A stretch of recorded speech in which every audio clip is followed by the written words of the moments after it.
Today I'm going to show you guys how I did my anchor light.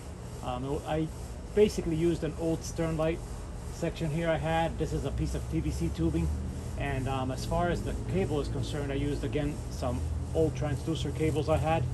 They were older transducers that I bought in a kit, so I kept all the cables, and I'm going to show you guys exactly how I did it. It's a good little project because you save money and you recycle at the same time, and it looks pretty good, and I'll show you guys at the end of the night how it turned out.